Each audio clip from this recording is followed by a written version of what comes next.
सर्वोत्तम भगवान श्री कृष्ण ही जगन्नाथ है। सतयुग की बात है। अवंती में एक बहुत ही धार्मिक और वीर राजा इंद्रद्युम्न रहते थे।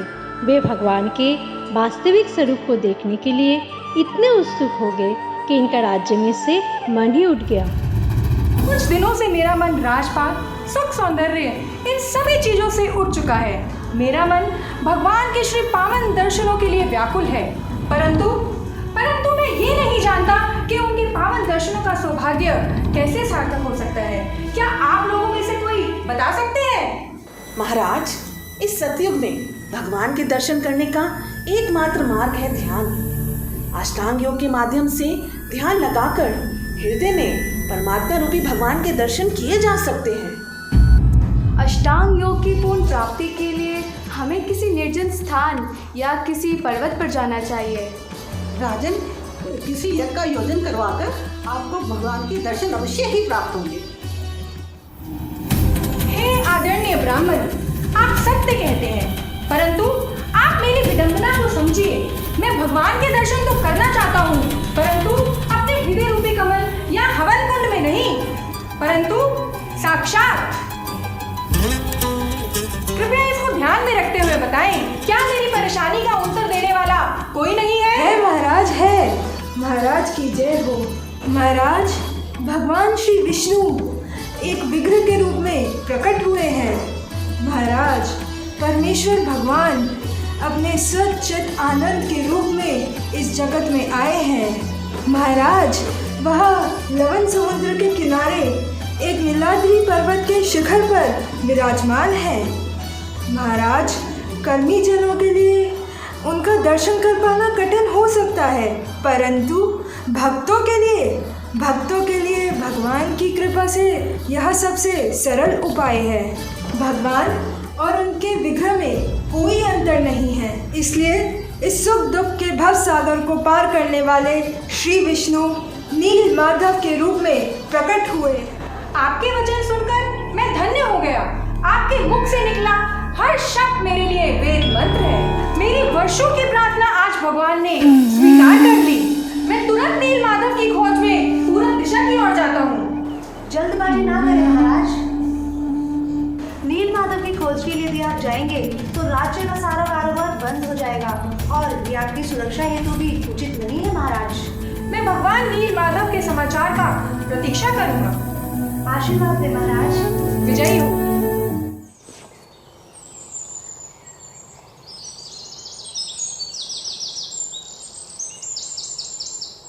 जाहुरे माना श्री नंदनंदना अभय जरनारा। अंदर कोई है? मैं यात्रा करके बहुत थक गया हूँ, कृपया मुझे पानी देने का कष्ट करें। क्षमा करें, मैं शवर कुल से हूँ और मुझे आप जैसे ब्राह्मणों को जल पिलाने का अधिकार नहीं है। आप श्रवण कुल से होते हुए भी इतनी सरल और सुशील हो, तो तुम मुझे जल प्रदान कर सकती हो। मैं अभी लाती हूँ।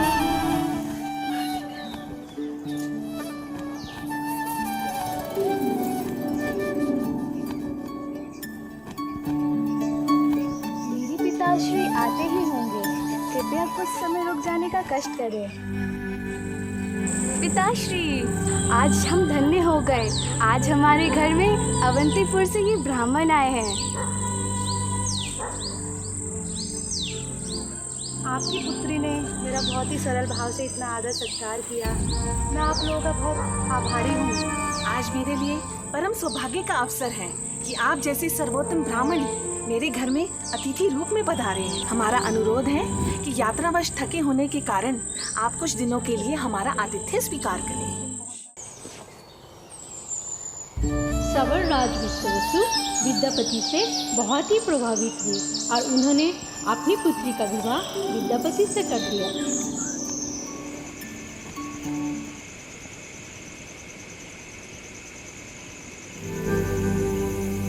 ललिता, रोज शाम को तुम्हारे पिताश्री कहाँ जाते हैं और जब वो सुबह लौटते हैं तो उनके शरीर से बहुत ही मीठी मीठी सुगंध आती है।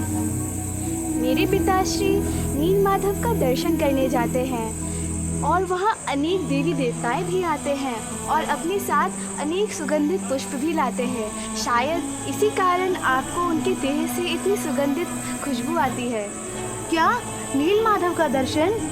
क्या मुझे भी उनके दर्शन हो जाएंगे?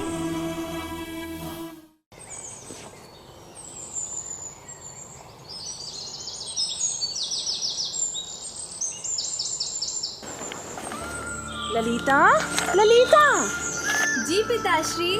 सूर्य उदय हो गया है, मुझे वन में जाना है। शीघ्र ही आवश्यक वस्तुएं तैयार कर दो पुत्री। ये लीजिए पिताश्री, सब कुछ पहले से ही तैयार है। तुम जैसी पुत्री पाना मेरे लिए सौभाग्य की बात है। तभी तो उच्च कुल के ब्राह्मण विद्यापति ने तुम्हें अपनी धर्म पत्नी के रूप में स्वीकार किया है। ये सब नील माधव की कृपा है। पुत्री, विद्यापति एक उच्च वैष्णव है, उसकी खूब सेवा करना।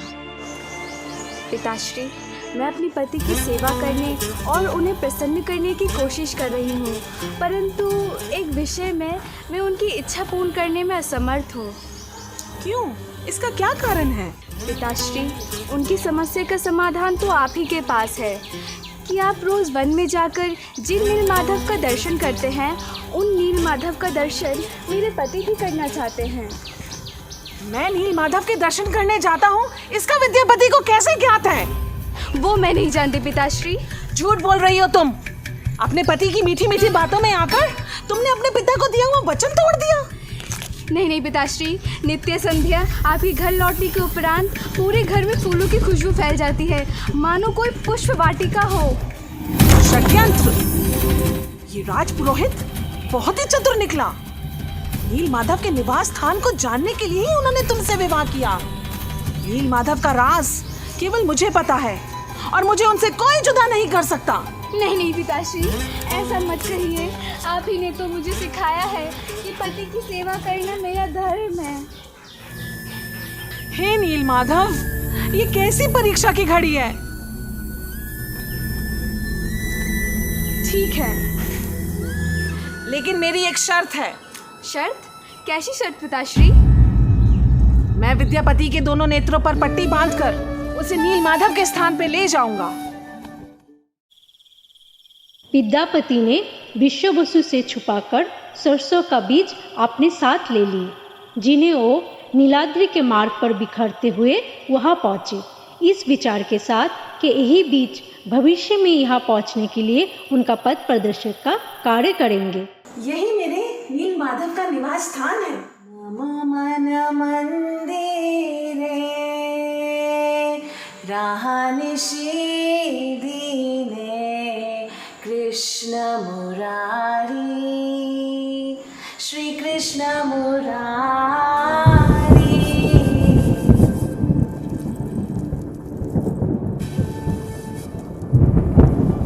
हे प्रिय विश्वासु, मैं तुम्हारी भक्ति से अत्यंत प्रसन्न हूँ, परंतु अब मैं चाहता हूँ कि महाराज इंद्रदुम्न मेरी सेवा करें।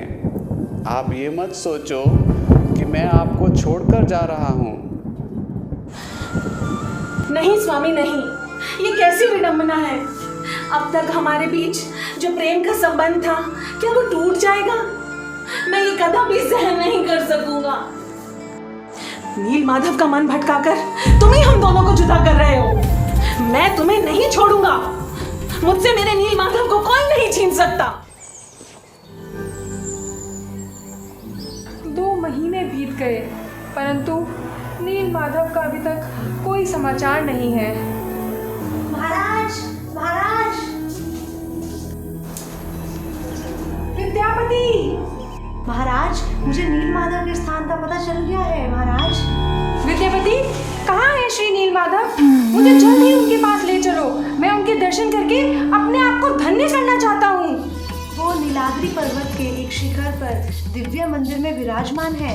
तो चलो, हम सब जल्द ही मिलकर उन्हें यहाँ ले आते हैं। चलो।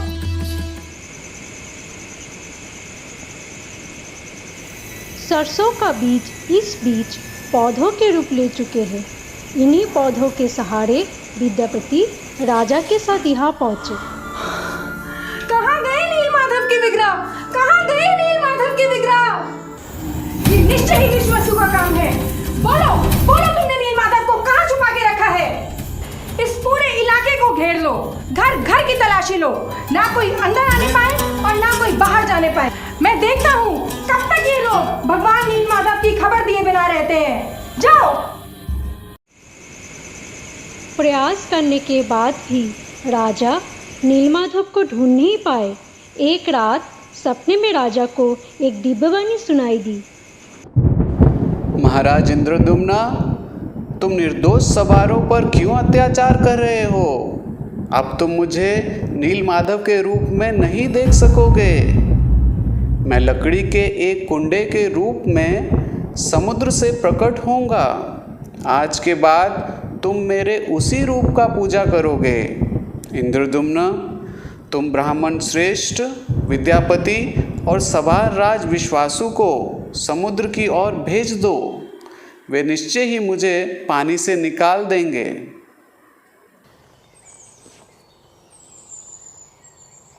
विद्यापति, आप विश्वासु को लेकर जाएं और समुद्र से वो लकड़ी लेके आएं जिसमें मेरे नीलमाधव विराजमान है।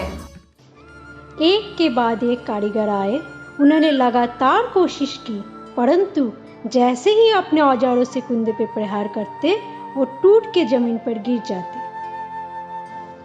अंत में जब राजा बिल्कुल निराश हो गए तो एक बूढ़ा कारीगर आया। महाराज, मैं इस लकड़ी से भगवान रूपी विग्रह बना तो दूंगा, परंतु मेरी एक शर्त है। जितने दिन मैं कार्य करूंगा उतने दिन यह द्वार बंद होने चाहिए।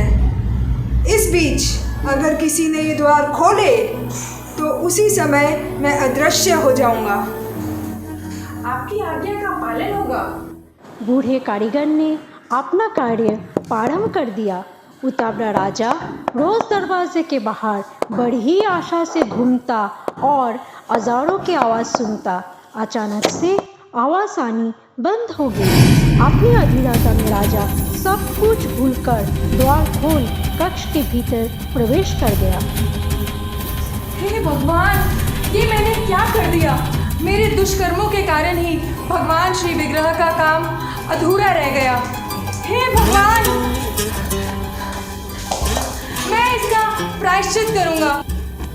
प्रायश्चित स्वरूप उन्होंने अपने देहों को त्यागने का निश्चय किया और अन्न जल का त्याग कर दिया। महाराज इंद्रदुम्ना, ये मत सोचो कि विग्रह का कार्य अधूरा रह गया है। मैं अपने इसी रूप में वैकुंठ लोक में सदैव निवास करता हूँ।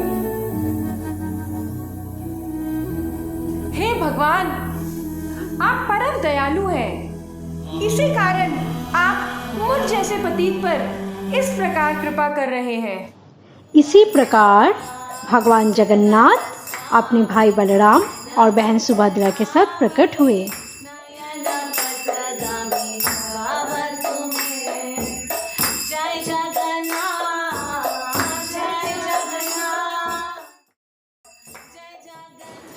हे भगवान,